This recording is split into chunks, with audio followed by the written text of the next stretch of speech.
Welcome back, everybody. Max here again. Today we continue our crazy journey with chapter 12.1 called Project Looking Glass. This chapter is incredibly powerful, and you will be hearing much less of me and much more from whistleblowers and video clips that I have gathered for you, because they explain this entire story much better than I ever could. But I will provide you some context in the beginning here for you to understand where we stand. So be ready to be blown away. We have the usual housekeeping here.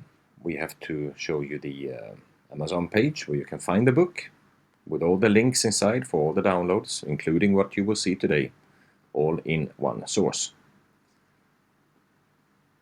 Please find us on YouTube, like and subscribe, on Rumble, and of course on Brighteon. Please like, share, subscribe, spread the message. Now, there's a reason why I'm showing you a cute little bunny rabbit here on the screen with a looking glass. Very appropriate for what we're about to talk about. We are going to discuss time once again, but from a very different perspective than before. As we discussed before, the ether contains the memory of everything, including our collective conscious memory. This is how replicators work, how ships can bend time and space, travel through wormholes, etc. Much the same way, there exists a technology called looking glass. There are supposedly several devices in our realm, but one in particular stands out as the one in S4 close to Area 51 in Nevada. The Khazarian mafia overlords has developed this technology thanks to retro-engineering and some help from off-world entities since the 1950s. What this does is absolutely remarkable. It gives the viewer images, video, and even audio of past events, going back as far as necessary in any particular moment. And it was later developed also to look ahead in time, a sort of time machine, so to speak. The information on this device is of course highly classified, but some information has started to leak, and there are people who has used it and are starting to discuss how it works. That's what I will show you in this video. This technology was given to the Khazarian mafia a very significant upper hand in world events, as the time machine can basically predict the future depending on calculations regarding choices made, giving a percentage of result of the possible outcome. They can input a certain choice, and the likely result is given. Sounds like science fiction, right? That's exactly what I thought too. Then I learned that it could be absolutely possible due to quantum entanglement and wormholes. This thing is as real as can be, believe it or not. Now I will show you a schematic of the floor where the machine is located in S4. It's called Alice's floor, from the Tales of Alice in Wonderland, which is pretty remarkable indeed. Here you have it on your screen. If you wish to take a print screen of this, please do so. You can see on the top there, Area S4, Level 4-2, Alice's floor. You can even see the bunny rabbit here, that supposedly was placed on the door getting into the machine. You can see on the bottom right corner, you have constellations, that's the Orion constellation. You can see old ancient scrolls as well. And all of this will be revealed during this video. Now, I do not understand how the machine works, obviously, but it has something to do with manipulated argon gas spinning very quickly into plasma, generating the images needed. The formulas for creating it appears to be coming also from ancient scrolls from before the time of Sumeria, or Sumer, that we spoke of in the very first chapter. Plenty of mysteries here from the past. I'm telling you all of this now because it becomes relevant in the next chapter when we discuss World War IV that we are currently living in, and time has a lot to do with it. So expect some madness going forward, and you need to be prepared in advance. Hence, this chapter at this time. I'm not 100% certain, but I came across this very fascinating interview made in 1964 with a gentleman called George Van Tassel, where he explains on live TV at the time how a ship landed on his property and they gave him the formula for the machine. A simple equation was all that was needed. The equation says F equals 1 dash T, where F stands for frequency, T stands for time.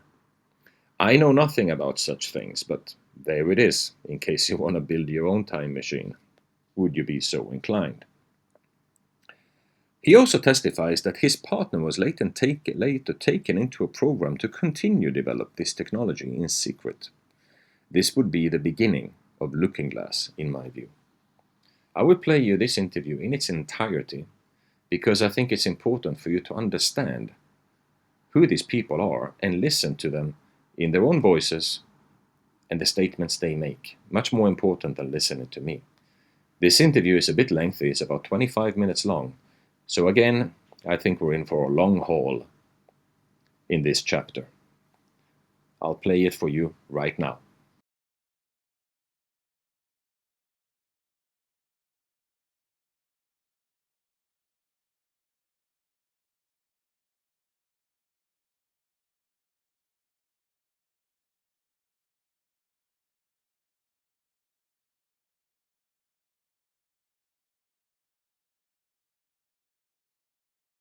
Bed. So it's safe to talk about flying saucers and people from outer space, people who may be circulating among us now and who demonstrate their unearthly qualities if they choose you as one of their agents by disappearing and reappearing at will in your very presence, in front, if necessary, of many witnesses, and who land on this materialistic earth in flying saucers, to which you, if you're one of the chosen, shall enter through an anti-gravity elevator. Nothing to hold you up. You just whisk up into the body of the flying saucer, a scout ship from outer space. No, I'm not really joking, because I've got a man now, here and now, one of the men who claims fervently that he has met these people from outer space, has talked to them, and has been given secrets of things such as a time machine from men from outer space. You'll meet this man after this plebeian and earthly message.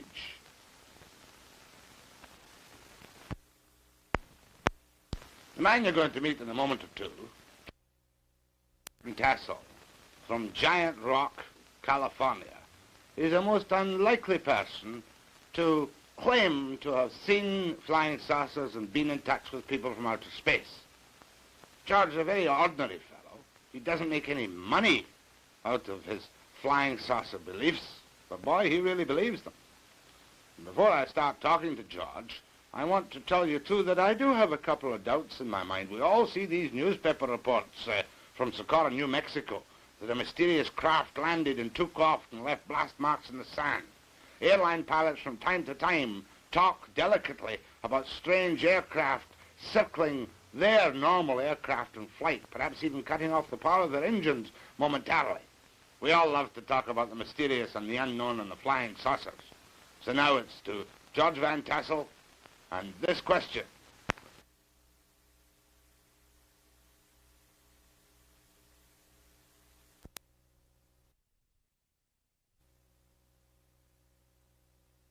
Time machine you're building down in California. Well, Jack, this was the result of a formula which was given to me by a man who landed a ship at my airport in 1953. And we put this formula under research, tested a number of experiments on a bench in a good electronics lab in Chicago, and we produced phenomenal results with evidence that we should do it on a larger scale in order to be able to do more with it. And this evolved out of something that started in 1953 into a 4-story high machine that we're working on down there today. Now, George, I don't care whether the machine is 4 stories high or 40 stories high or 4 inches high. When I say calmly and unexcitedly, a time machine, what does your formula tell you you can do with a time machine? Well, Jack, our formula has no time factor, which electronic formula does have. And on the other hand, electronic science has only had 2 dimensions to work with, the electric pattern and the magnetic pattern perpendicular to it. And we discovered a 3rd zone, which we call a time zone, and we are working through this zone with an effort to orient the magnetic field to give us other results than our science can obtain at present. George, it's double talk to me. A time machine means to me a little box that I can go into and go back 5,000 years or forward 10,000 years. Is that what your formula tells you can do? Well, Jack, this isn't a little box. This is a 4-story machine focusing fields that we can orient to produce this zone big enough for a man to get into. It isn't a box. But what happens to the man when he gets into the zone? Well, I'm all agog with curiosity. Jack, we've discovered this zone is subject to thought. Now, since time doesn't record events the way we do on calendars and clocks, you could only record an event by thinking of it. Now, theoretically, we believe we can take a videotape magnetic camera into the time zone and photograph Lincoln's Gettysburg Address or Caesar's armies marching or anything that's ever happened. All right, let me get this straight. In other words, you're telling me, like H.G. Wells imagined 50 years ago, that everything that happened in time is still there to be seen by the recreation electronically of a thought which exists.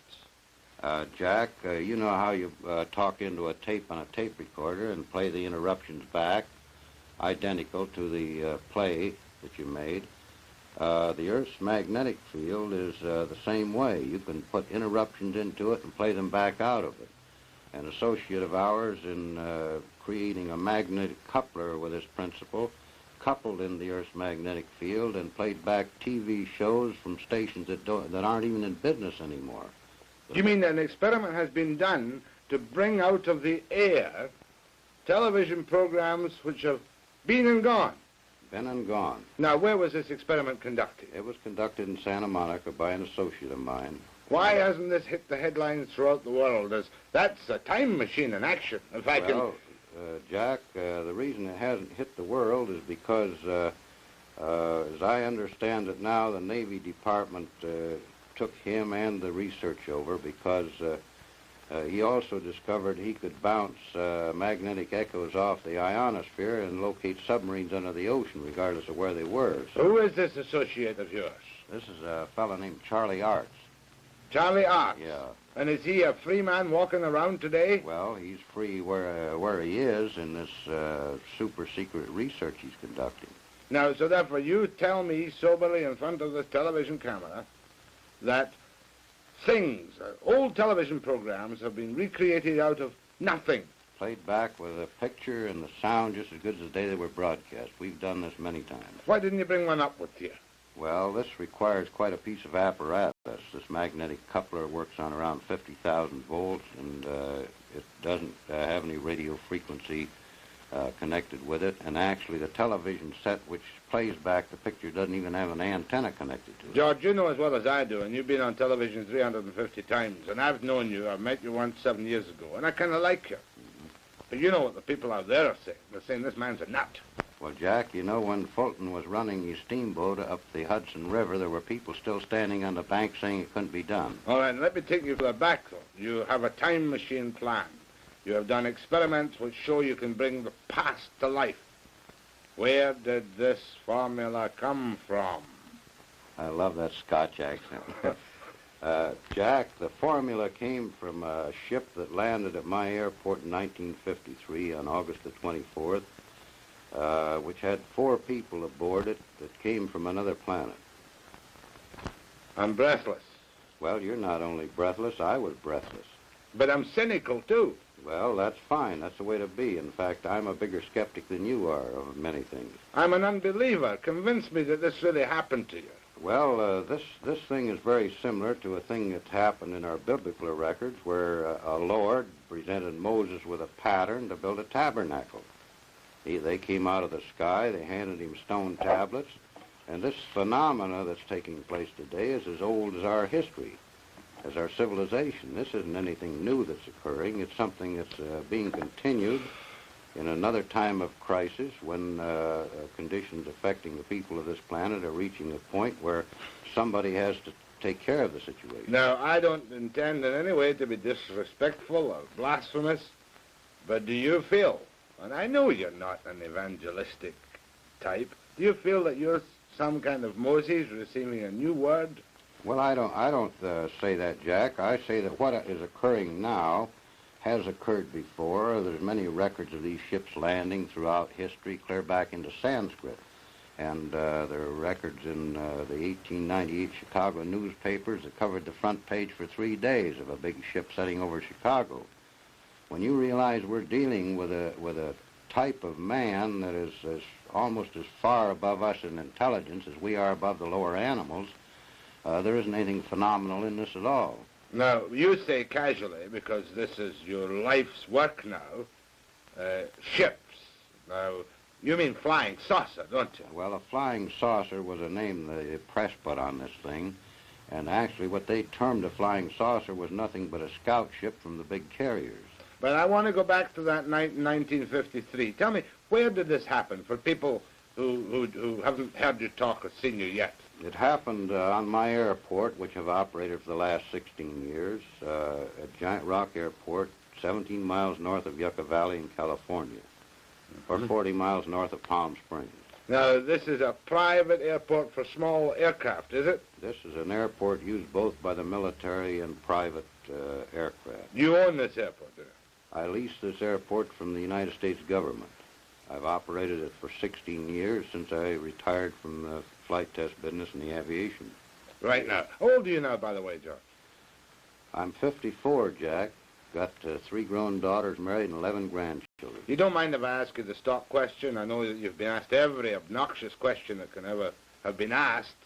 You've never been treated for any form of emotional upset. I've never had an emotional upset other than women. Except that night in Yucca Flats, not Yucca Flats, at Giant Rock, when this ship appeared. Now, give me the details, George, because I'm never tired of hearing the details of a man who says he has seen creatures from another world. Well, actually, Jack, this was as simple as crossing a street and getting hit by a car. After it's over, you're the victim of the circumstance. And I didn't see the ship land. One of my son-in-laws, that wasn't my son-in-law at that time, saw it come down. Another man on the airport heard it, and he wasn't where he could see it. And the man got off of the ship and approached me before I even knew there was a ship down. Where were you then? What time of day or night was it? It was 2 o'clock in the morning and approximately a full moon, which is like daylight on the desert. Were you walking about outside or what? No, I was sound asleep when he awakened me. This man awakened you? Well, something awakened me. So you got up out of your bed? I got out of my bed and went aboard the ship at his request. This man, in what language did he converse with you? He talked to me in the best English equivalent to Ronald Coleman. And he met you there and he said, what did he say, come with me to my ship, or what? No, he said, I asked him what he wanted because we have a lot of people who come in stuck in the sand and broken axles and whatnot. And I asked him what he wanted, and he said, my name is Solganda, and I would be pleased to show you our craft. Solganda? Solganda. Was the craft visible to you at this time? It was when he stated this, I saw beyond him the ship, which I hadn't seen before. What did you see? A bell-shaped type of anti-gravity ship that they operate as a scout ship out of their big carriers. How big? This was 36 feet in diameter and 19 feet high. And where was it? On the ground? No, it was hovering 10 feet off the ground. And how did you go into this ship? I walked with him to a spot underneath it, and an anti-gravity beam took me up through a hole in the bottom of it. You're telling me at 2 o'clock in the morning in Giant Rock Airport, you walked underneath this hovering ship, and whammo, you went up No, inside. you didn't go whammo. You went just about as slow as a local elevator run. And when you got off the anti-gravity elevator, what did it look like? I was inside of a ship about 18 feet in diameter and roughly 10 feet high to the domed ceiling, and there were 3 men on the ship, besides the one that had got off and invited me aboard. You keep calling them man. What do you mean, man? Well, Little green man?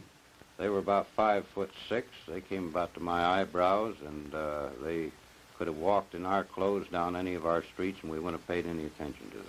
And did you bring any proof off that ship? Were you alone in the ship?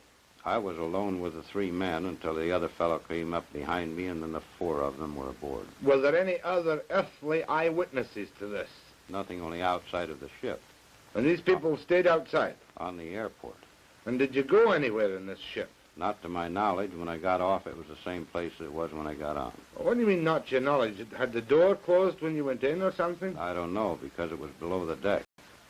And did these people tell you where they came from? They didn't say where they came from, but I've been in the air game since 1927, and their instruments were unlike anything I'd ever seen before. Well, don't give me technicalities. What was different? The difference was that we used dial instruments, and they used vertical instruments, like fluorescent tubes with marks on them. What color were these people? The instruments were marked in symbols similar to hieroglyphics. They were not in any language or number system we use on the earth. What color were these people? They looked like they were white people with a good, healthy tan. Did they give you any indication of how old they were, or what they ate, or where they came from at all? After we got off the ship, the man who invited me aboard, who didn't look a day over 28 years of age, told me that he was over 700 years of age in our time. Oh, come off it, George. That's right. Was this the guy who gave you the formula for the time machine? That's the man. And what form did the formula take? Did he implant it in your mind by telepathy, or did he give you something written in English? He spoke it to me verbally. And you remembered this? There's nothing to it to remember. Will you tell me now? The Yes. formula for a time machine. F equals 1 over T. F equals 1 over T. F being frequency and T being time. And this enables me to go back to the time of Caesar's armies conquering Britain. Well, it would enable a mathematician to work this out, yes. And why hasn't this been acclaimed like Einstein's E equals mc squared? Well, why hasn't the fact that the United States government's been flying anti-gravity ships since 1956 been acclaimed? Or the fact that there's a crater on the moon with a base in it since 1954, we've known this. All right, but let's get, first of all, the U.S. Why haven't the FBI clapped you incommunicado for breaking secrets that they want to keep secret in the United States? Well, possibly because they know this information's going to get out eventually anyway, and what I say won't make any difference. Now, that particular night when you had this experience, did you call the police? Did you call the Army, the Navy, the Air Force, the White House? Well, I'm 17 miles from the nearest phone, Jack, and the nearest phone would get me to the sheriff's office, and it'd take them about 40 minutes to get out there. Or wouldn't you have a phone on an airport? No, we have no phone. But you're an operating airport. Well, we're an operating airport, but we're isolated in the middle of the desert, 17 miles from the closest town, and they've never run phones out there. So how do you communicate with people who want to use your airport? They fly in or write and phone to the local town where my daughter lives, and she notifies us when she comes out. Now, you talked about a crater on the moon. Now, I thought all the moon stuff had been debunked and that nobody ever really knows what goes on the moon. What's this? Well, this is the Gassendi crater. This is 55 miles long and oval-shaped. It's in the Mare Humorum Sea, or on the edge of it. Since 35 years ago, they wondered why this particular crater had these lines in it. And with the magnification which you can get with the larger telescopes, this is what they found. These lines are tubes laying on the surface of this crater and running under some of the mountain ridges. There are three large dome-shaped structures in here. These tubes run clear outside of the crater, and we know they are tubes lying on the surface because the sun is shining from this angle, and this mountain peak causes this shadow. What does it all mean? Does it mean that this is a rocket launching or a flying saucer base on the moon? This has been a base on the moon for perhaps many thousands of years, used by these people in the spaceships to resupply their ships or whatever is required. Not even Life magazine has accepted this as genuine, though, has it? Well, the Palomar Observatory people that took the picture won't even comment on it, so... There must be a great conspiracy of silence to keep George Van Tassel's secret of the universe away from the people. No, it isn't to keep anything I know away from the people. It's to keep many things away from the people. Let's talk about this picture. This is the time machine. This is a picture of the machine we're building down there. This structure is actually up. We're working now on the parts on the equipment that operate it. This rim around here has armatures 57 feet in diameter, which will be better than 4 times bigger than the biggest armatures ever made before. But is that the place where you did the experiments? By the way, how old were these television programs you pulled back out of time and space? Well, the oldest one was 6 years back because television was 6 years old when this was done. And what program was it? Do you remember? I don't remember what program, but I know that on checking up on some of the stations that Art found that the station no longer existed. It was out of business. Let's get down to some more basics now.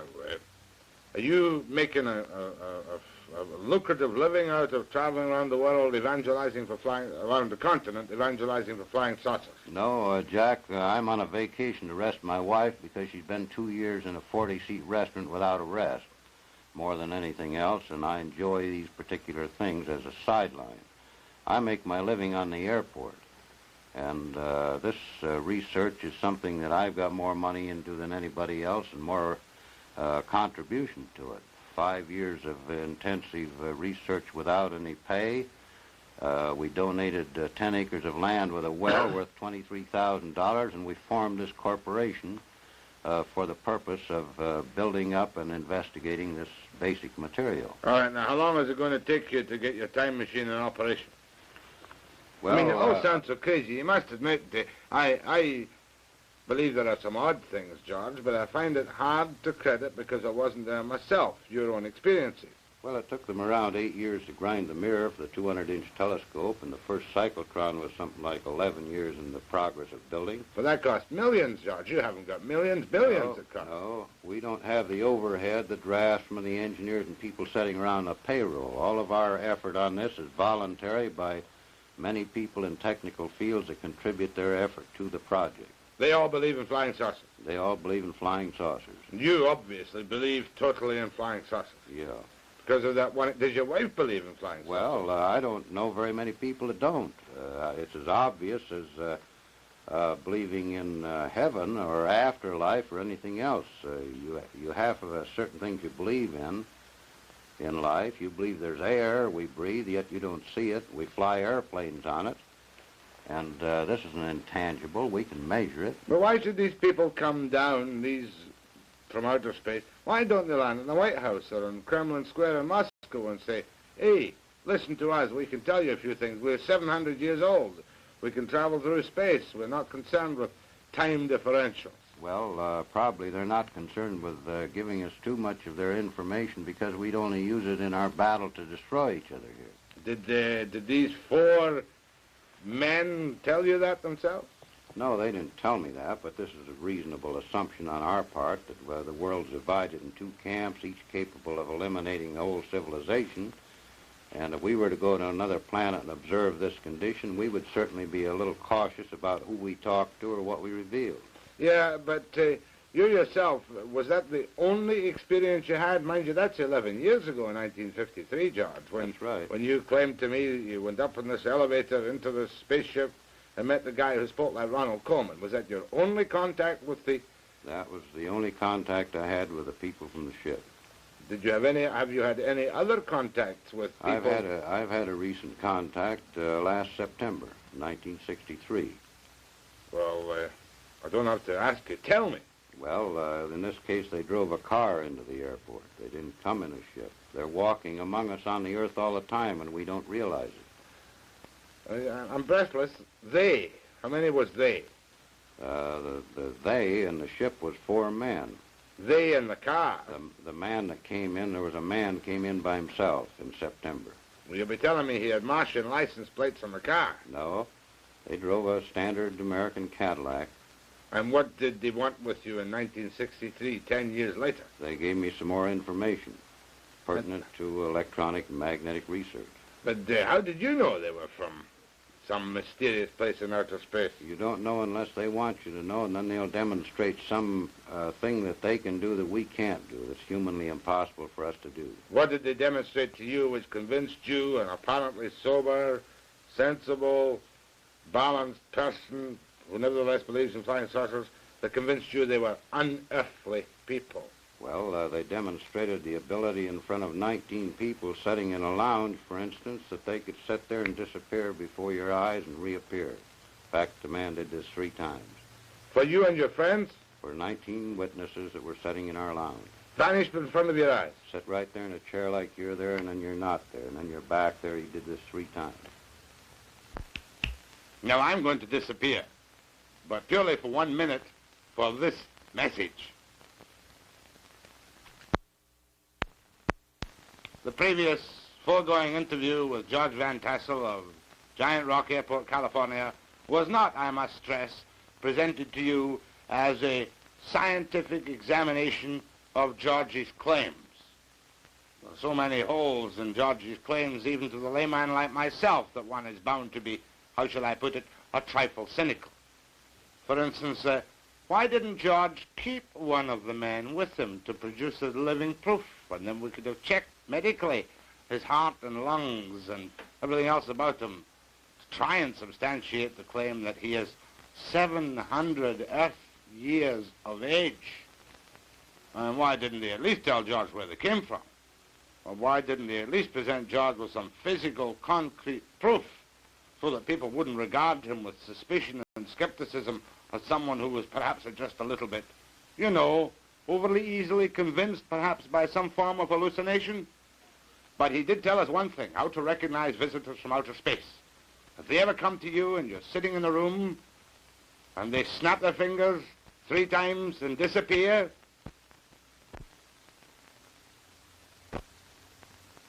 and when they reappear a few seconds later, then you'll know for sure that they are from outer space. Thank you and good night.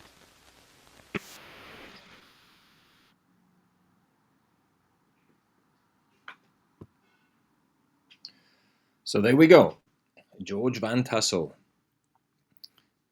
Fascinating interview. Sounds absolutely insane, I know. But there's more to this story, okay, as I will show you now. Now, another testimonial is from a man called Daniel Burish. And he will show us exactly what the war in Iraq was all about. He's not the only one saying this, by the way. Many people are pointing to Stargate technology and such. So let's listen to what he has to say on these kind of subjects. Also had experience with the project. And so here is a clip of Dan Burish introducing himself in an interview with Project Camelot, which is, you can look them up too if you get interested in this, but here you go. I'm a microbiologist, a retired one now, but continuing somewhat the practice involved in a very unusual project called Lotus. I am a 20-year retiree from Majestic, first having been brought in 1986 under the auspices of the Committee of the Majority, and specifically working for the Majestic 12, assigned to Project Aquarius. All right, now he's going to actually explain where the project originated from. Okay, so this looking glass technology comes from cylinder seals. Originally, yes. How? Originally, it was a series of instructions for accessing the wormholes which naturally pass in the hyperspace in which we find ourselves. And from there, they worked on the technology. They built the equipment from the instructions. After building the equipment from the instructions, they began to tweak it and find different things out about it. One of the things that they found is that they could actually use it as a peering portal, like a peering glass, if you will, to see different aspects of not only the future but the past. Are these Sumerian? I would say that they slightly predate Sumerian time frame, but that some of the information which came down from cylinder seals that slightly predated the Sumerian time frame were then recopied in Sumerian seals as well. And those cylinder seals, oh yes, and those cylinder seals, to the best of my knowledge, have all been obtained. From Iraq? Some of them from Iraq, yes. Some of them from Egypt? Some of them from Egypt, some of them from other countries where they were being stored. And I really don't want to get my country into too many problems here. And you've got, go ahead. For a second, it's. All right, so he explained there that the initial plans for the Project Looking Glass came from Sumerian or, Mesopotamian cylinder seals that had been found by various governments, and then equipment put together based on those plans. And now here's another clip where he's explaining a little bit about the location of the stargates, or portals as he calls them, related to Project Looking Glass and what has happened to them over the time. Well, we had Looking Glass technology and portal, actual Stargate technology in Iraq as late as the start of 2003. And a lot of countries didn't want us to enter Iraq. We did them, didn't we?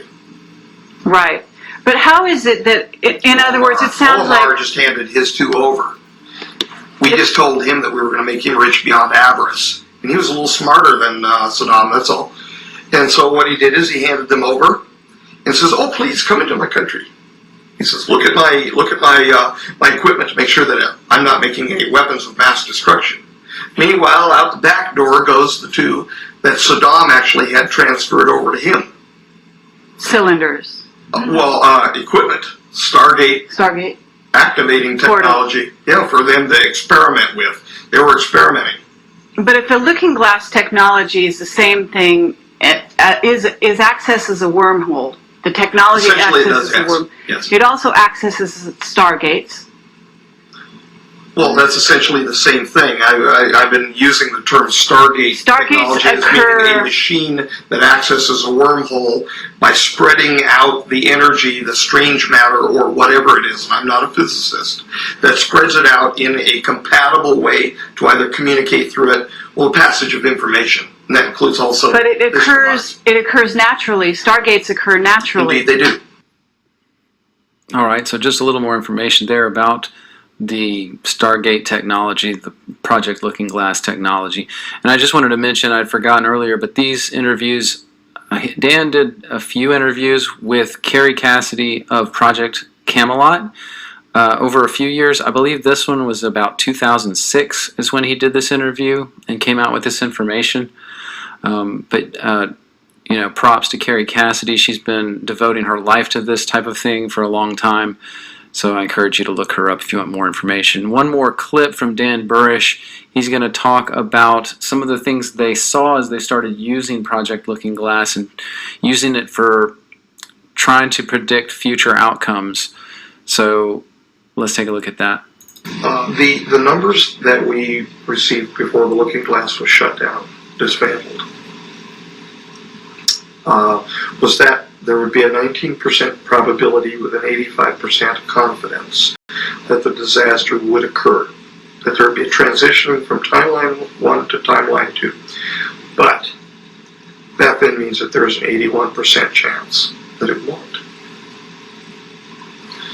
And so the individuals who want to carry the negative, I'm convinced that it's going to occur, are not presenting the facts. The facts are, this is the material that we have available that we know. So what you're saying is the Illuminati, to get back to that thread, Yes. is basically the side that believes that the transition is going to occur from one timeline to the other. Not only do they believe that it will occur, they want to provoke it. But how does it benefit them to believe? All right, so that shows you a little bit, and I realized there that there's not a lot of background for what he's saying in this little clip, but I didn't add more here because we're going to see in the next whistleblower, whose name is Bill Wood, he's going to really expound on this timeline idea and the things they saw about a catastrophic future versus a awakening or enlightenment type of future. And so that's coming, but know that it's not going to stay where it is. You're going to learn a lot more about that in just a minute.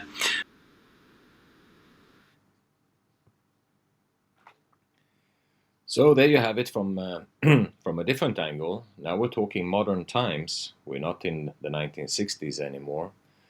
So what this whistleblower is saying, that we do indeed have this working technology. And I will show you here now a rendering of what it might actually look like.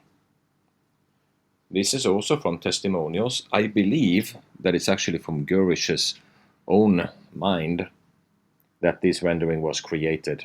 And this is exactly how it looks like in Alice's floor. Interesting stuff. Now, moving on, there's an even more interesting testimonial and fascinating testimonial from an ex-Navy SEAL called Bill Wood, who was inserted into the projects and had a lot to share. He had his life destroyed as an alleged sex offender, kids that is, as many other patriots are subjected to when they do not follow orders. The interesting part of his experience is that he starts to explain that the Khazarian mafia masters were very preoccupied that the machine was not working for them anymore, as it appeared that the timelines were converging, exactly what Burish just said. The timelines were becoming one unavoidable timeline as from December 12, 2012. This is a very important date, if you recall, the end of the Mayan calendar and the end of the world, as many were saying at the time. Nothing happened that we could see, though. Or did it? He mentions something really interesting that will become clearer in the next chapter, and that's why you need to go through this first. He was approached by a group of people from the military that he calls Oath Keepers. These were basically patriotic American military, and they were the ones who brought him into Looking Glass to work on the project. I will now play you the testimonial from Bill Wood. It's in 5 different parts, sorry. This will also take a while. The first 2 videos I will play for you are just an introduction. Video 3 and 4 are about Looking Glass. Video 5 explains the end game. I will play them back to back for you. So this might take some time, but please do listen to what this gentleman has to say, because this is the last time we see this man alive. Never been seen again. So here we go. Shortly after I began doing that, I was contacted by a group of people that were also doing the exact same thing, and were much more aware of who I was and what my experience in the military was on a top secret level. I was very surprised by that. But I learned very quickly that there's people out there with a huge amount of information that are fighting for the good guys. Okay, so in essence, you were contacted by a group of what we call white hats. White hats, I call them Oath Keepers, but essentially they're the patriots that our government would classify as terrorists. But they are ex-military by and large, and some of them are still in the military. I would assume a large number are still in the military or the government, in the FBI, Secret Service, CIA, anybody, any alphabet agency, there's got to be a percentage of people that are seeing the day-to-day and going, this is wrong, we got to do something. So they contacted you? Yes. And over the course of a few months, I was vetted. And if you don't know the meaning of the word, that is a cute term for saying how much you could be trusted and how much you would lie and what you didn't want to talk about.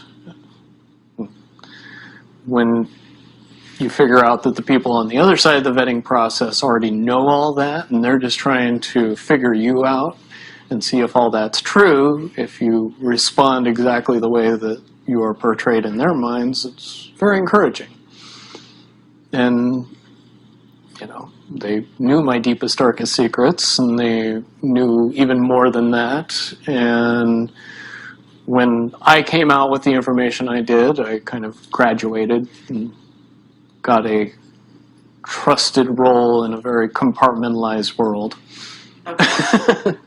But at the same time, there was some kind of incident, wasn't there, with the DIA, in which you started to refuse to be dealt with the way they wanted you to be dealt with? Right. Shortly after I decided that I was going to do what it took to see my part of justice being brought into the limelight and into popular knowledge of the world.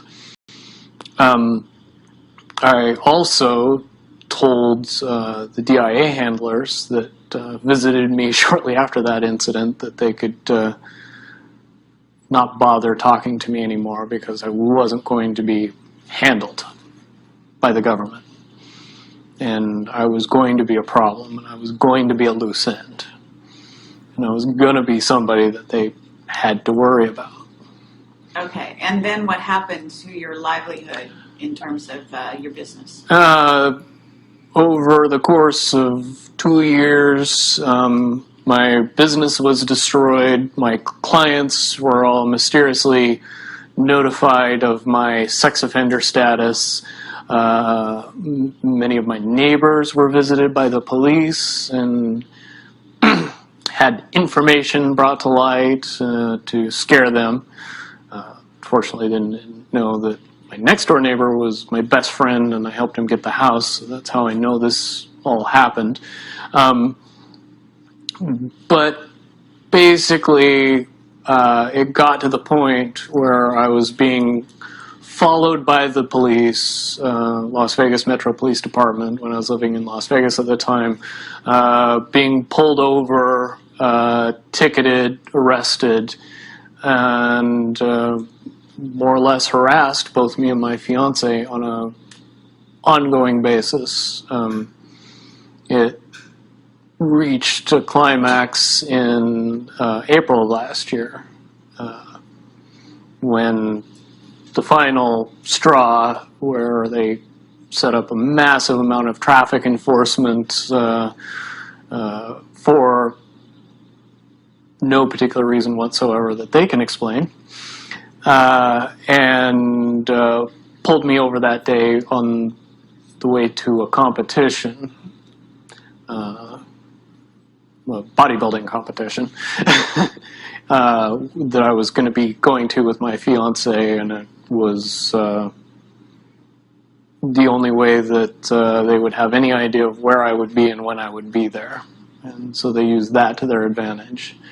I have had several incidents similar to that happen, but managed to slip through their little nets every time since then. And fairly confident that I will continue to do that until such time as I have the opportunity to make it so that can't be used against me as a weapon anymore. And this video should be a big part of that.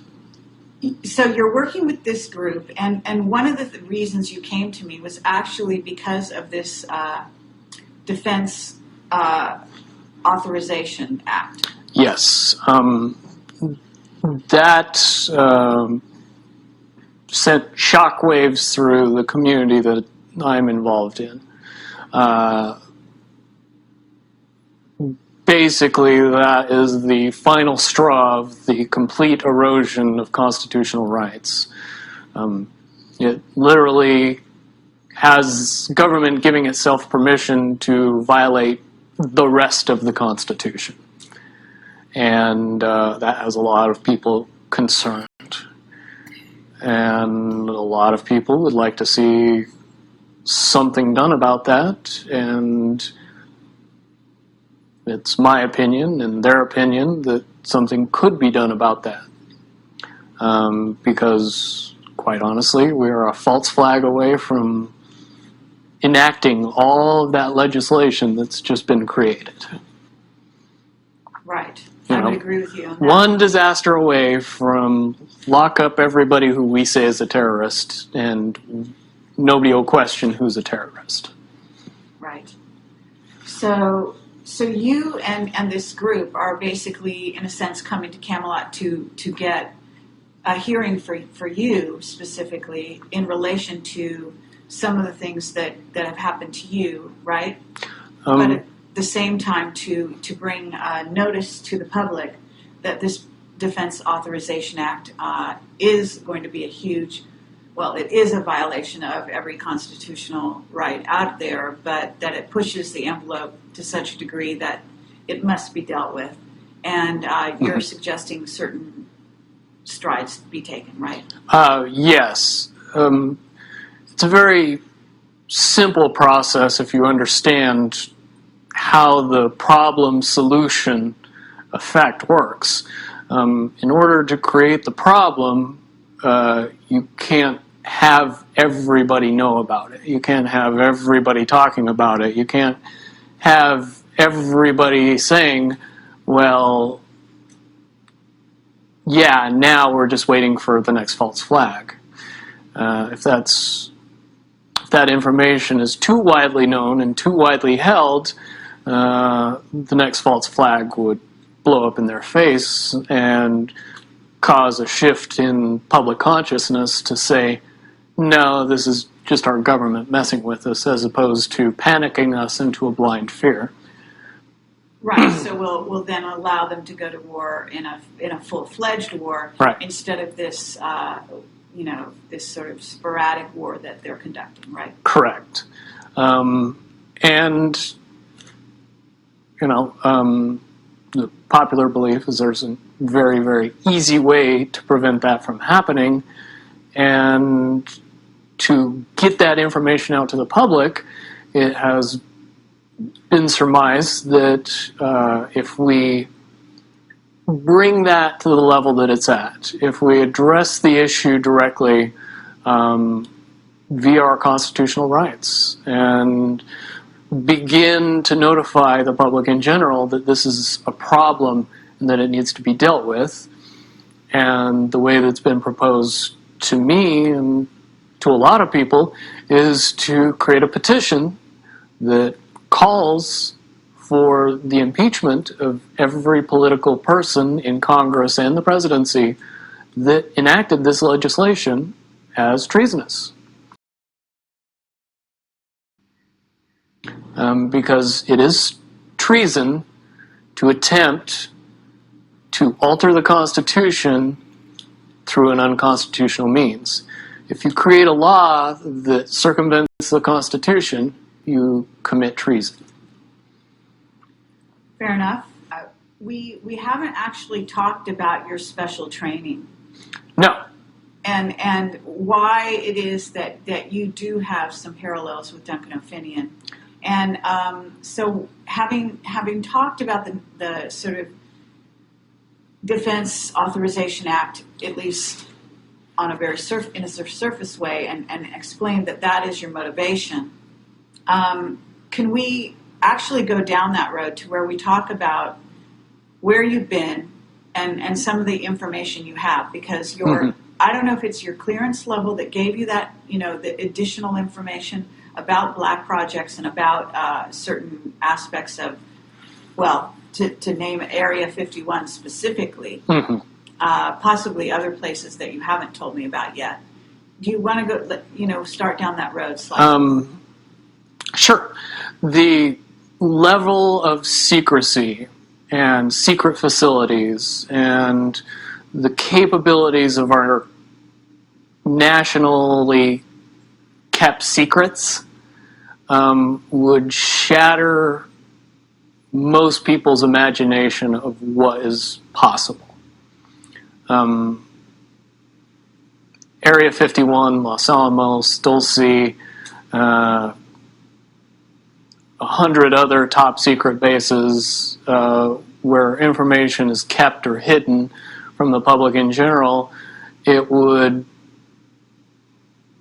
be very hard to accept that all of this information that is currently held secret and classified is actually real. And you know this because why?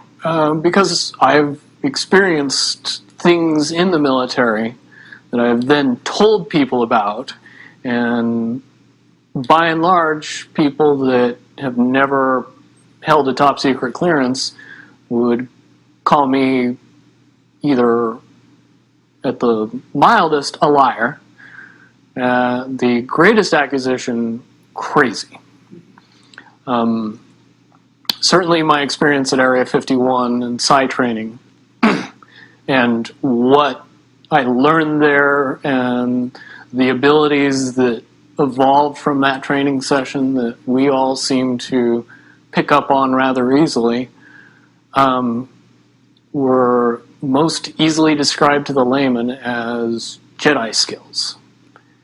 It's very easy, if you know what I know, to see the correlation between what happens in the movie and the Jedi training and what happens in Area 51 and PSI training. Certainly, we in the Nines all possessed a certain level of intuition and ability that would seem advanced to anyone who watched us use it. Can you elaborate on what you may have come across? Because if you're using these abilities, you're in Area 51. At what level did you go down to, or whatever? Are you aware of off-world craft? And I mean, you know what's out there in. I'm not sure how much you know about Camelot, but I assume that you know the general amount of information on the internet. What can you substantiate having personal sort of knowledge of?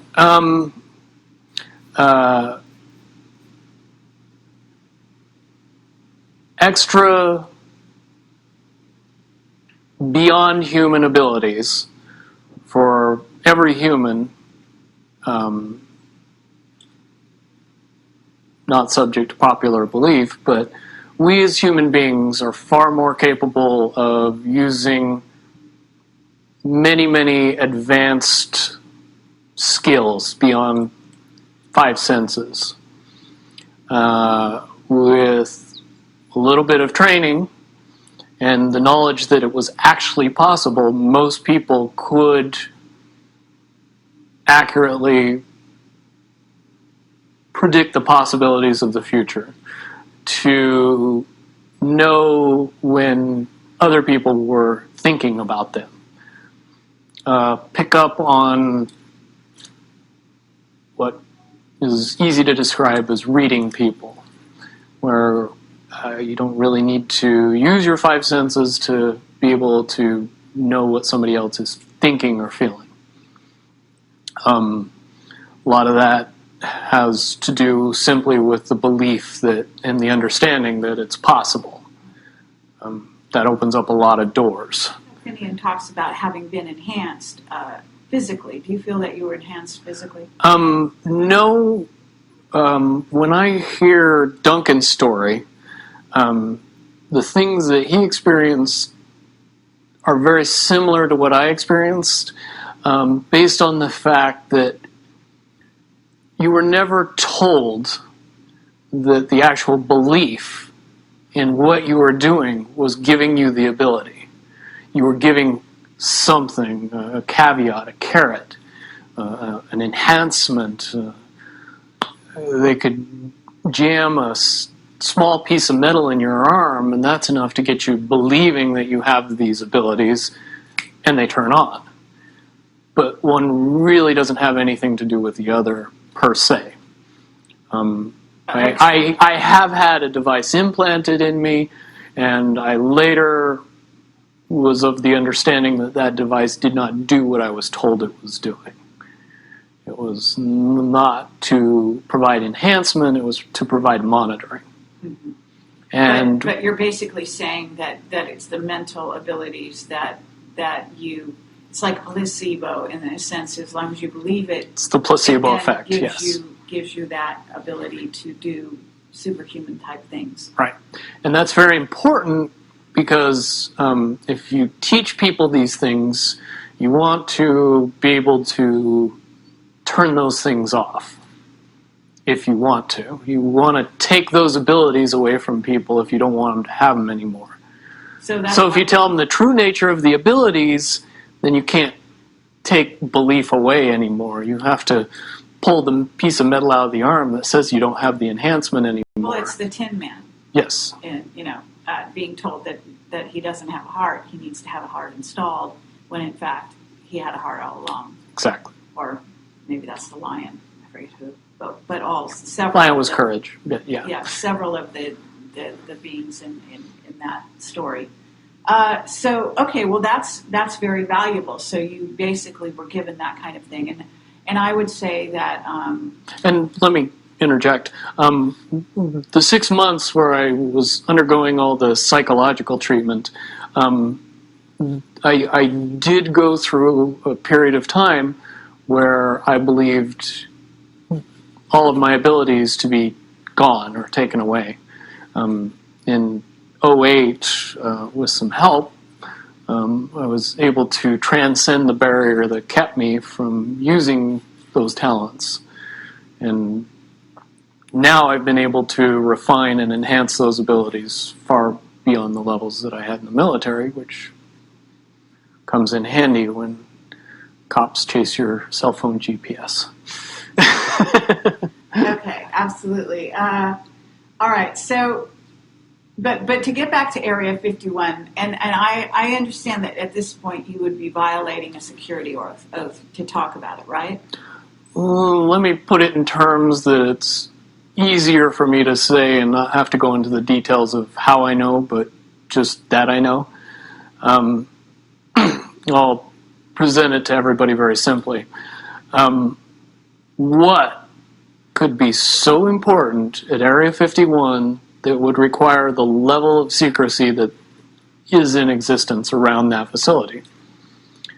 Well, certainly if I said that we kept the U.S. space fleet there, and that space fleet was what we would understand to be UFOs, even though the technology is easy to describe and easy to talk about and easy to educate people on, you need a lot of background in the evolution of the science that makes those things possible to be able to accept that the U.S. has dozens, if not hundreds, of vehicles that are more than capable of space flight, and make it so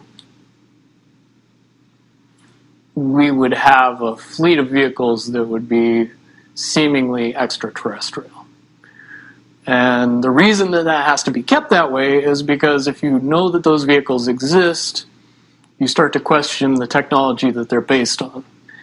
And when you start to do that, then you start to question why we're still using petroleum products and solid rocket boosters and everything else, and things get quickly out of hand after that. So to keep those vehicles a secret is to keep everything else a secret, which is why you would need that level of security to prevent anybody from finding out about it. Okay, but that space fleet, as you call it, is capable of going anywhere easily throughout the solar system. without much time or hindrance to the occupants. Okay, and explain how fast one could get to Mars, for example. Just below the speed of light. Okay, but in an hour? A day, I would A day. say would be more reasonable. Okay. Incredibly fast.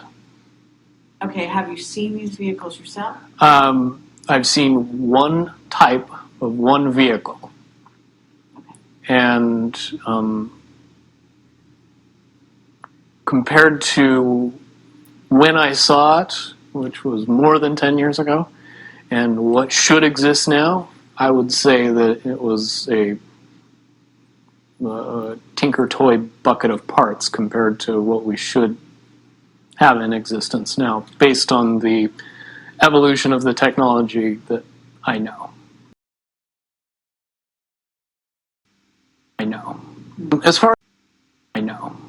As far as the off-world basis, I do not possess any personal knowledge. I do, however, believe in and have seen him. As far as the off-world basis, I do not possess any personal knowledge. I do, however,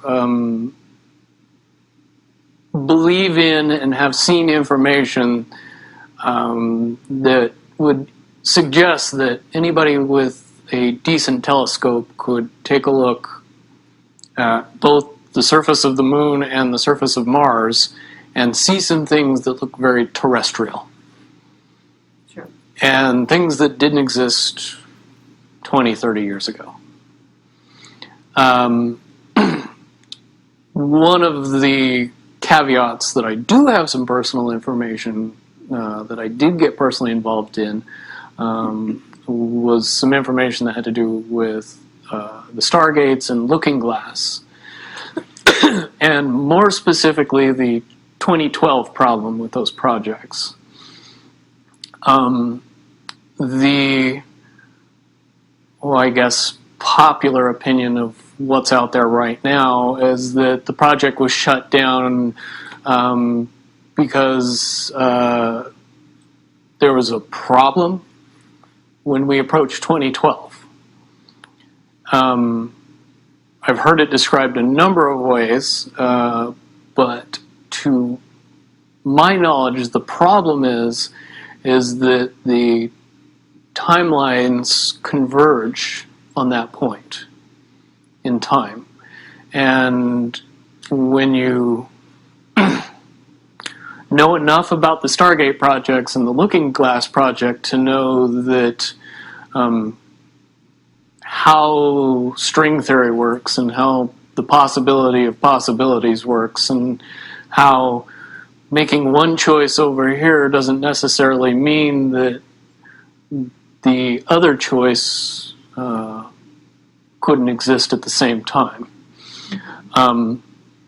But once you get your brain wrapped around this subject, you find out that at the end of 2012, in an easy way to put it, the choices that we make become less and less consequential to the future.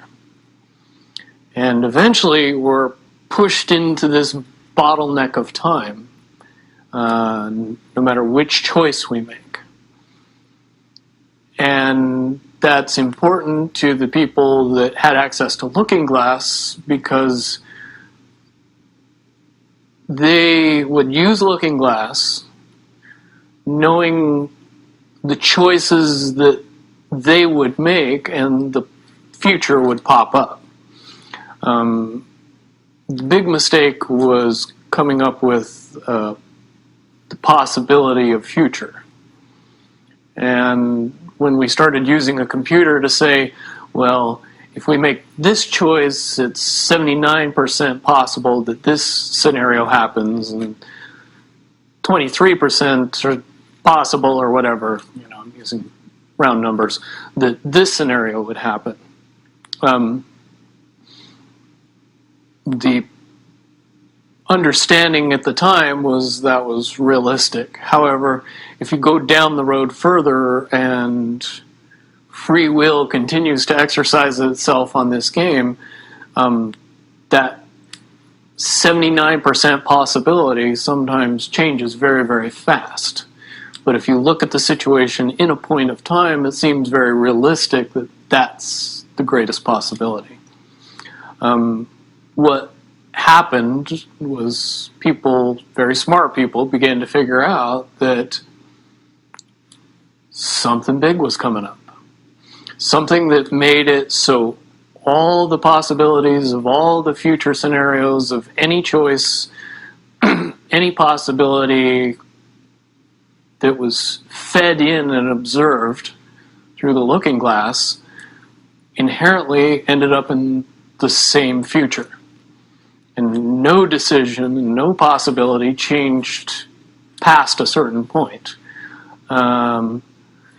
That's the big secret. Okay, so is that certainly 2012 in your understanding? It well coincides with December 21st, 2012.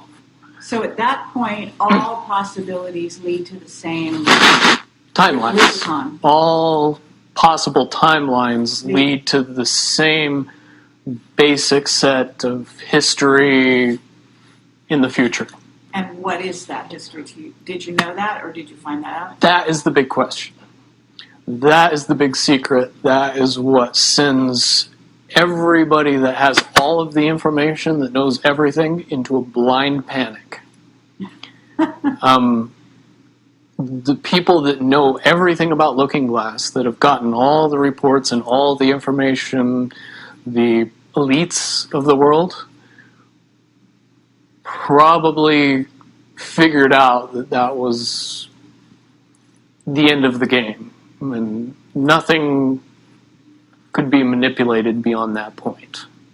So do you think that's held true? In other words, well, I have about 60 questions, but do you think that's true or holding true, that nothing could be manipulated, that they haven't found a way to manipulate, that that's still the case?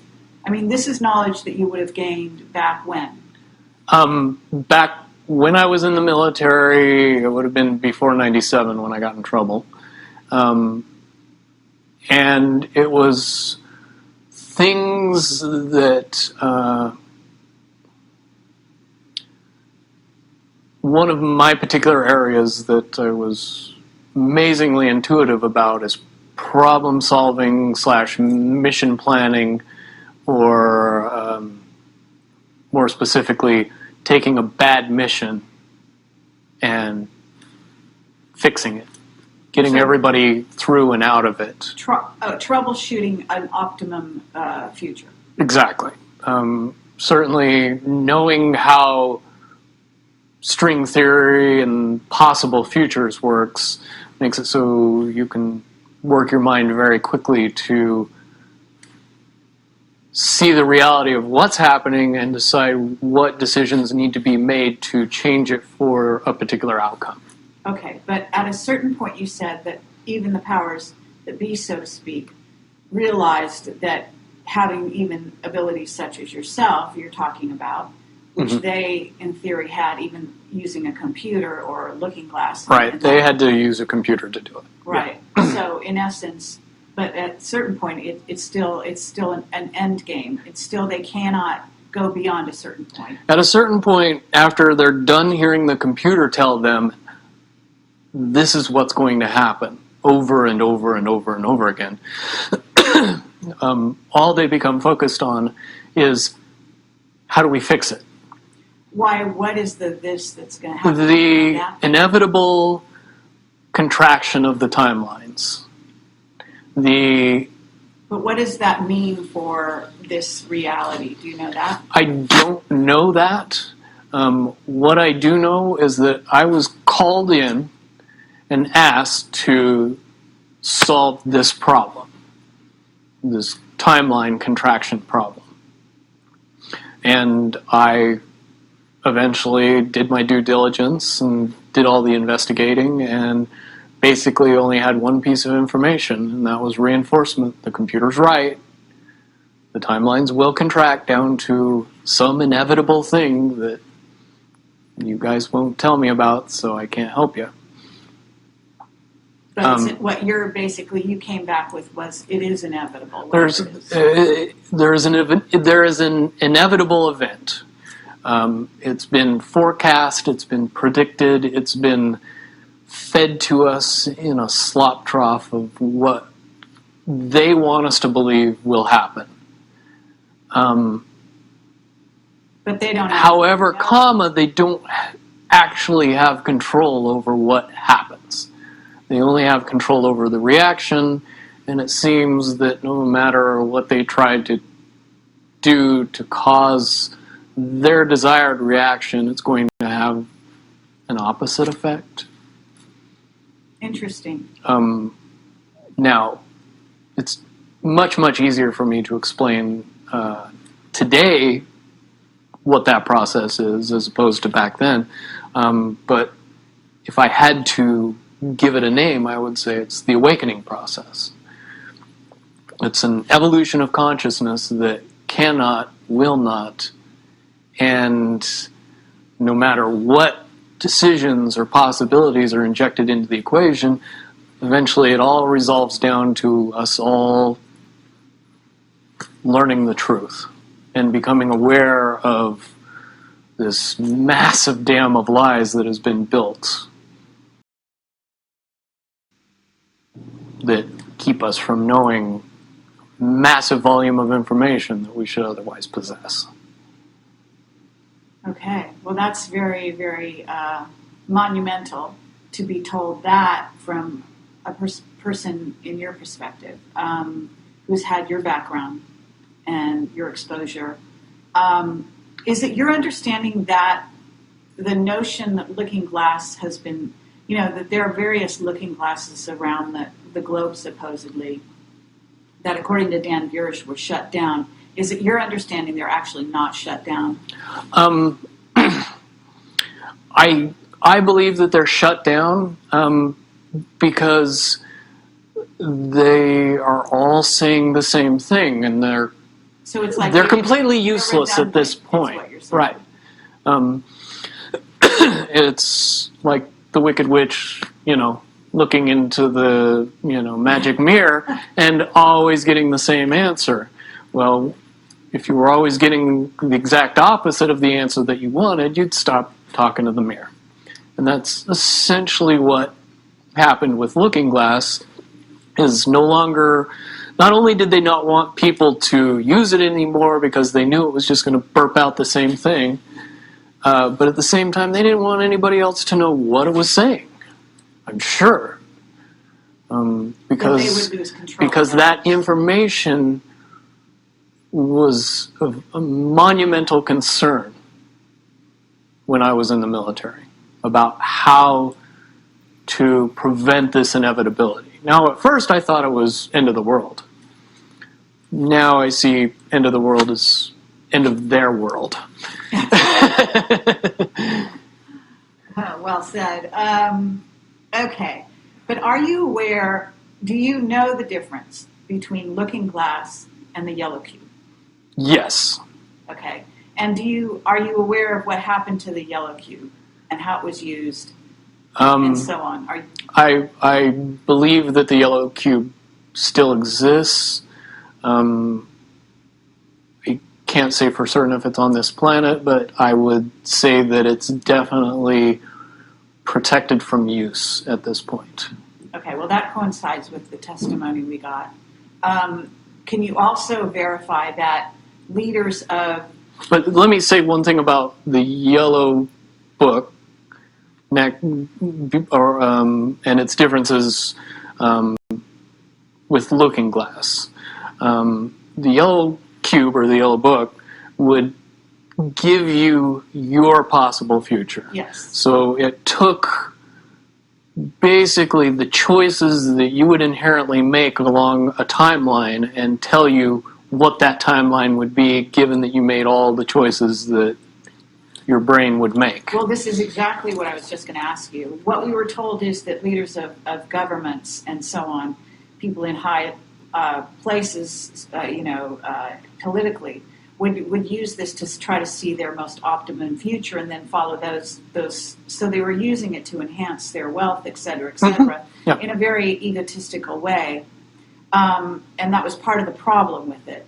And that supposedly one of the specific things we were told had to do with Hillary. Are you aware of any of that? You mean the 2012 protection for her? Well, will you tell me what you know?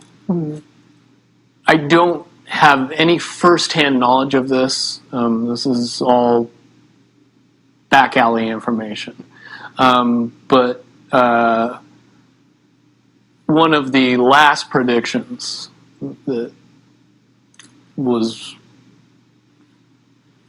put out by the Yellow Cube was that, for all intents and purposes, and this is just my level of understanding, is that Hillary Clinton would be president in 2012. And when the Yellow Cube is involved, it leads me to question what I know about looking glass and string theory along with that.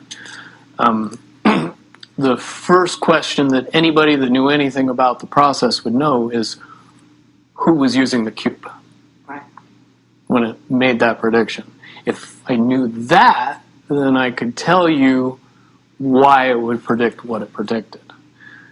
Wasn't there also an issue with, I'm not sure, but in using the Yellow Cube, Yellow Book, however you want to term it, that they actually had to use it through an intuitive who had a high vibration, had to be in the vicinity to, in a sense, be the go-between between the person who wanted to use the cube Right. and the cube itself, because normally they didn't have the vibration necessary. Correct. And that is a process that would prevent anomalies from popping out in predictions. But it wouldn't completely. No, and I'll tell you why. If it was used properly by somebody that knew how to use it and could eliminate their thought process from the machine's effective use, it would be very easy to get an exact, what future holds. However, anybody that has that ability would inherently know that that information could not be given and would be protected. And that inherent notion would inject something into the Yellow Cube or the Yellow Book that would give an inaccurate statement. Just by the person that's using its intuition saying, if I tell the truth, it'll be bad. So the higher levels pick up on that and throw out a different scenario that Right. isn't the truth. It's in a sense the feedback loop gets dirtied somewhere along the line by exposure. And that's why those pieces of technology should have never been used by humanity in its current level of understanding. Because for all intents and purposes, the technology doesn't work right when we use it.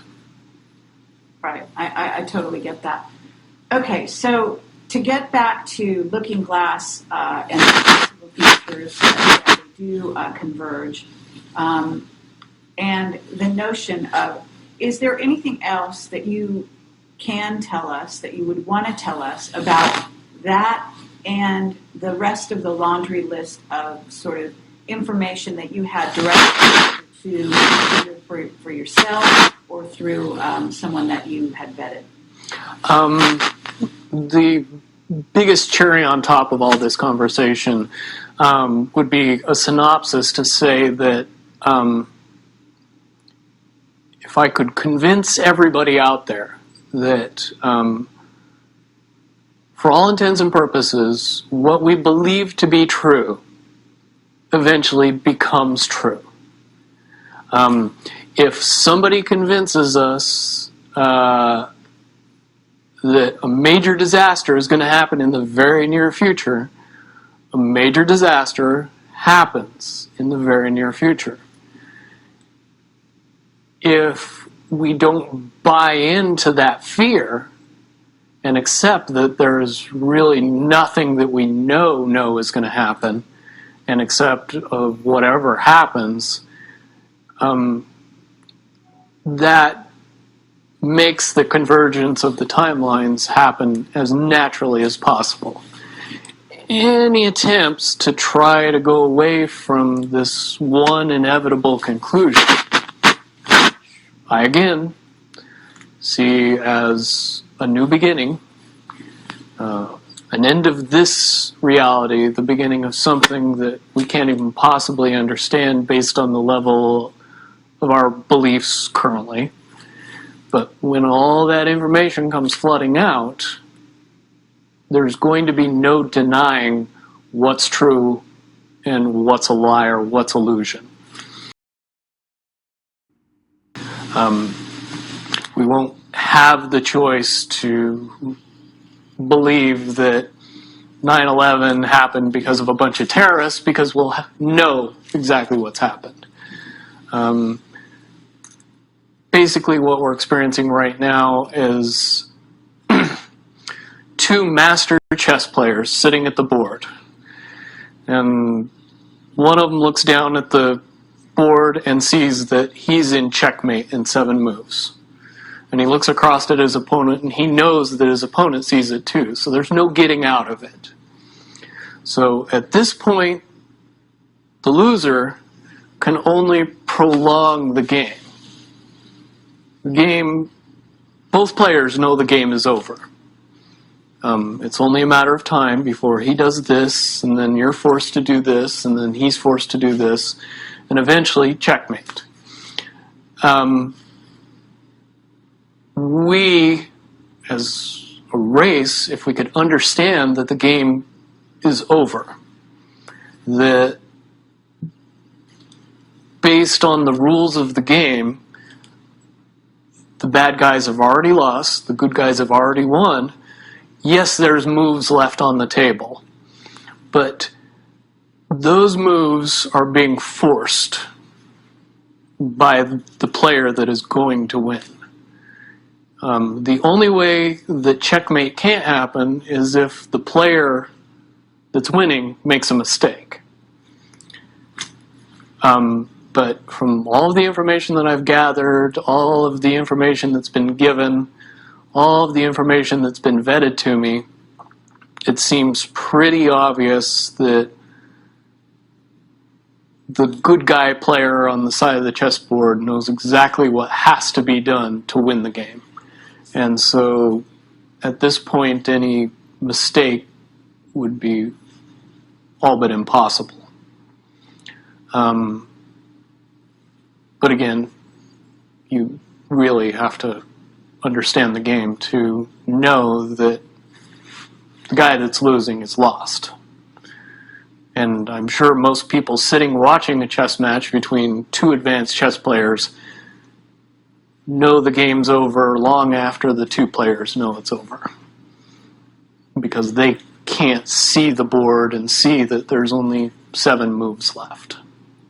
Okay, but when we come to this convergence, and again, you've seen, or the looking glass has seen, up to that point.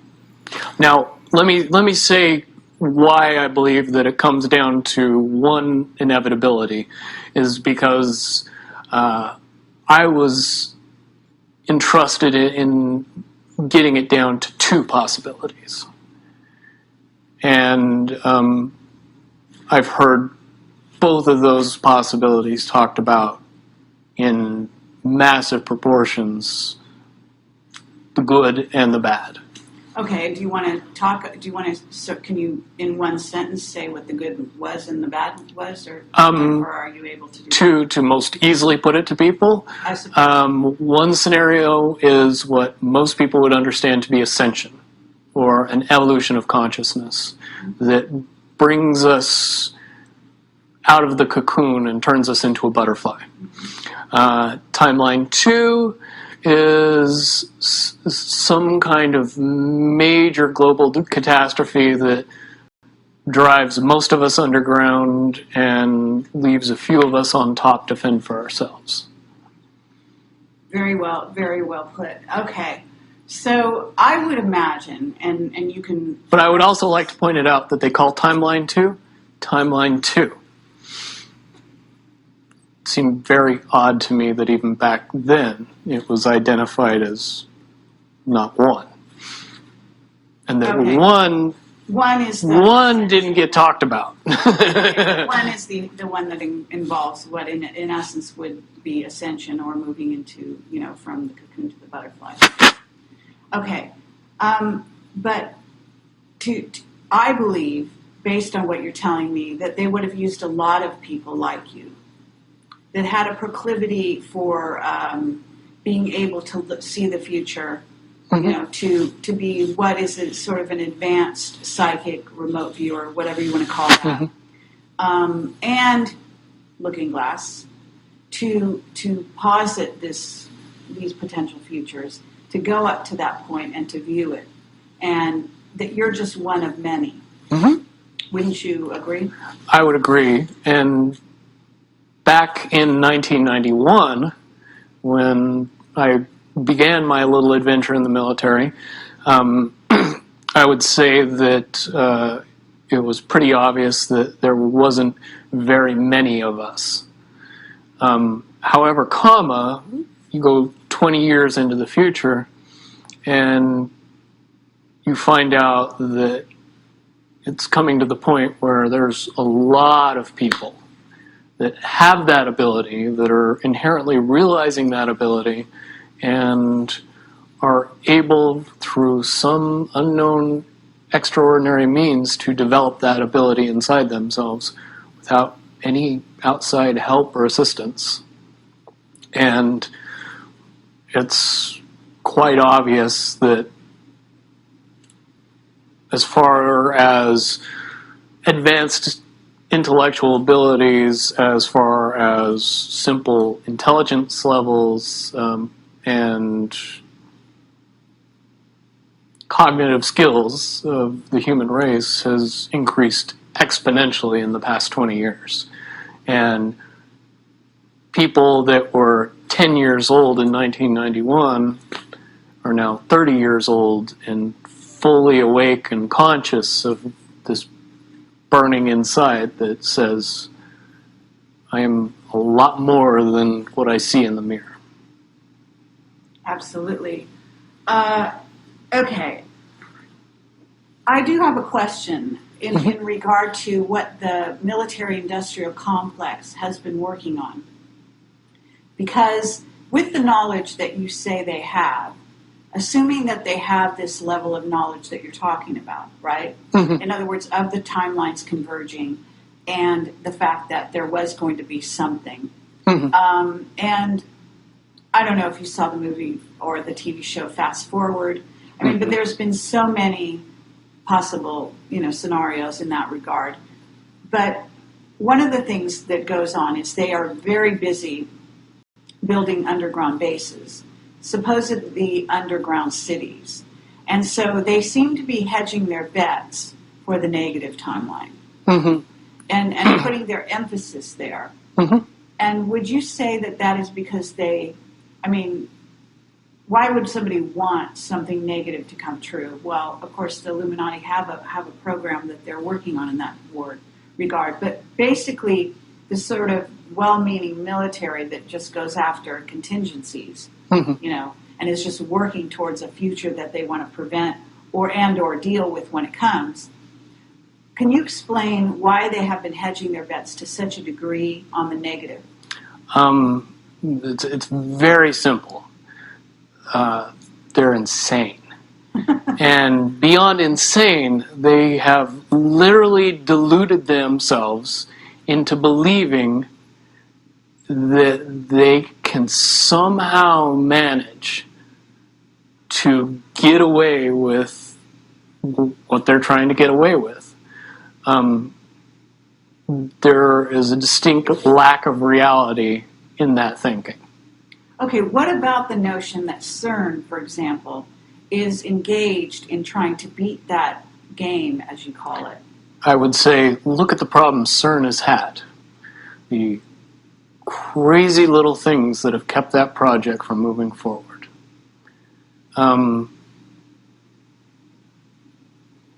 Certainly, they have never even come close to getting that project to the level that they want it to be to do what they really want to do with it. Okay, well, what about the notion that that's the party line, that they haven't been able to do so? But if you really think about it, that's what they would prefer people believe, so that they don't think that there's a threat. But when you listen to the interviews of the scientists that are working on the project, even they say that it seems like somebody or something from the future won't let them get that project done. And the craziest little things have caused massive damage to that project. And when you get the foremost thinker in string theory saying, yeah, I don't think we're going to do it because I don't think fate wants us to do it, that says something about a scientist.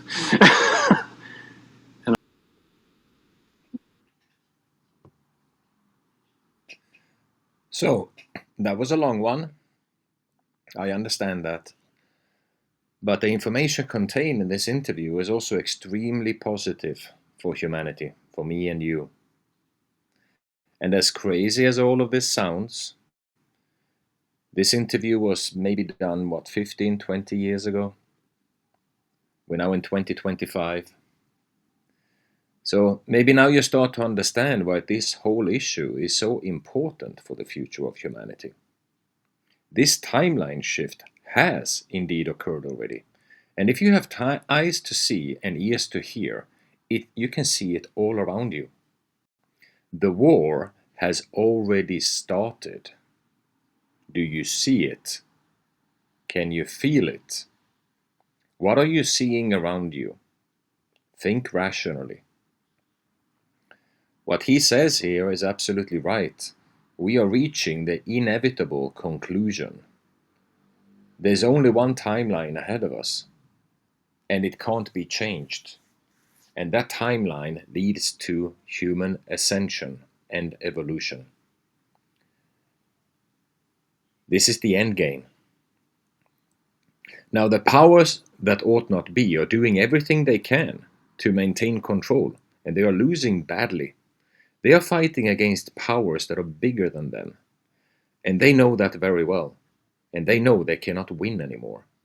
So this, ladies and gentlemen, is the end of the Khazarian mafia as we know it.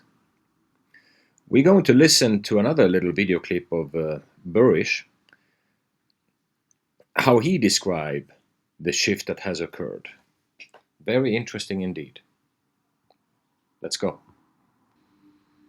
I'm going to show you something else because the elite, the majority of the elite are Satanists. And they, in being Satanists, they not only are evil, but they also have a spiritual mandate. And it is something that it is a law of spiritual. And that is that they must reveal their wicked plans in what they do to those to whom they are doing them. They must ask, in a sense, permission to tear your life apart, to keep you in captivity and bondage, to rule over you in every conceivable way.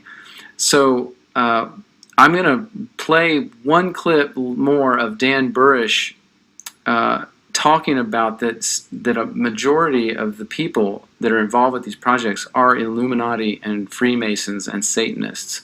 And then I will show you some other revelations that Hollywood has actually done of Project Looking Glass. I understand that there's been some kind of adjournment, and now there's a new body, and it's not going to be comprised of the same people as the old body. True. So why? Why have they changed members? What's the motivation? There's a switchover between two secret societies going on. One is handing reins over to the other, and it has been long planned.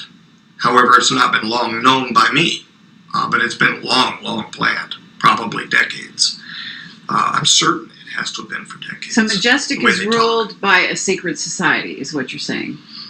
Well, Majestic has been the most famous, next to probably the Freemasons, secret society of itself.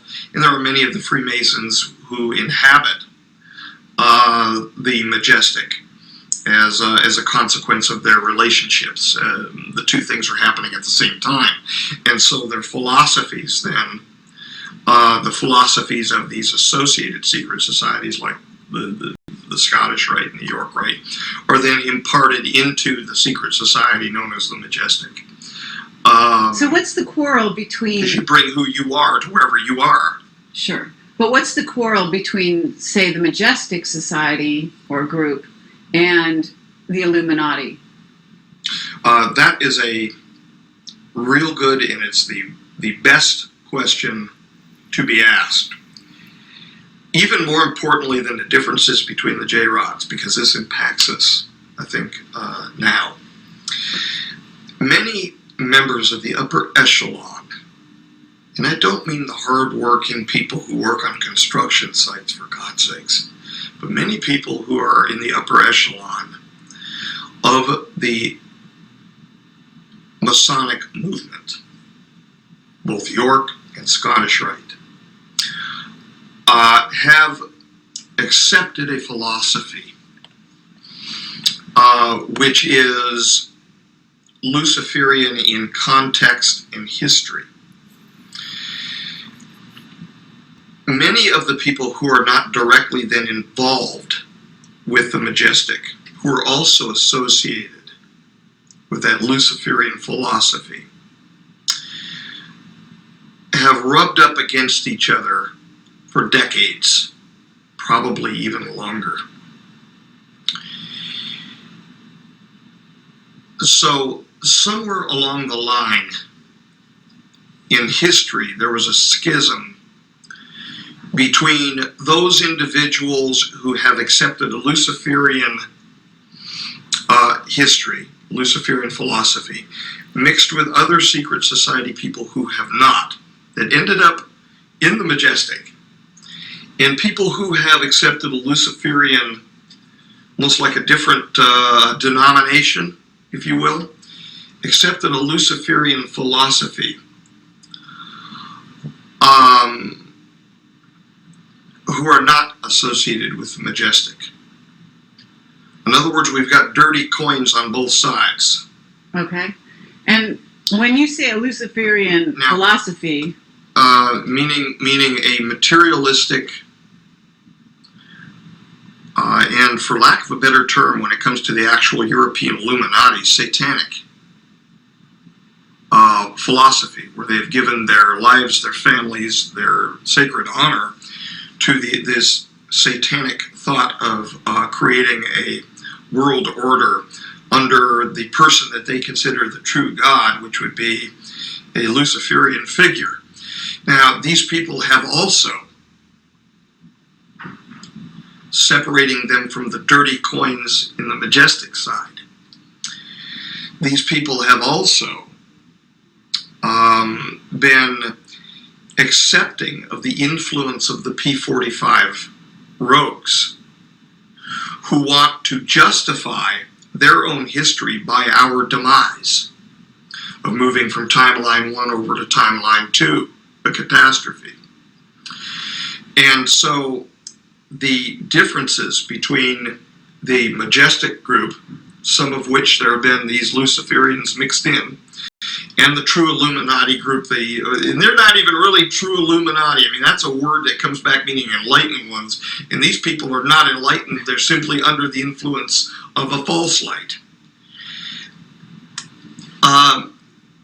That the differences between the two then have raised itself to rancor even though they share much in common with each other. However, on the majestic side, you have a lot of God-fearing people too. A lot, and I'm not talking about specifically here the 12. I'm talking about the line people, the people that we've worked with. Good people to the bone, to the soul, who want nothing but good for the world. So basically, what you're talking about is there seems to be an alliance between, for lack of a better word, the so-called Illuminati group that is satanic followers, and the P45s, what you call the P45s, and the Majestic group, which, even though it has some members from the Illuminati, basically is siding with the P52s. Yeah, I wouldn't really call them some. I would say that they are Freemasons who have accepted the Luciferian influence. In other words, I personally disagree with it.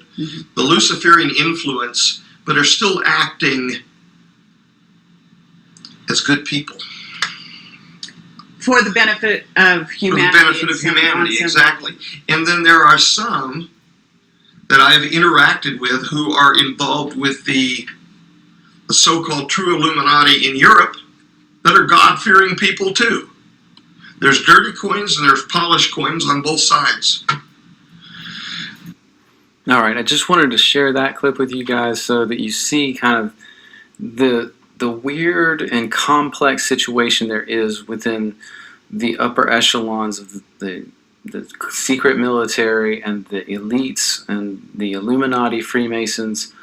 It is a complex web, and people like to paint a broad brush over that, but it is really complicated, and it just shows you kind of what's behind the scenes with all this looking glass stuff, the people that had control of it, and what has been done with it. It helps make, I think, some sense of the whole situation. Now, back to the looking glass itself.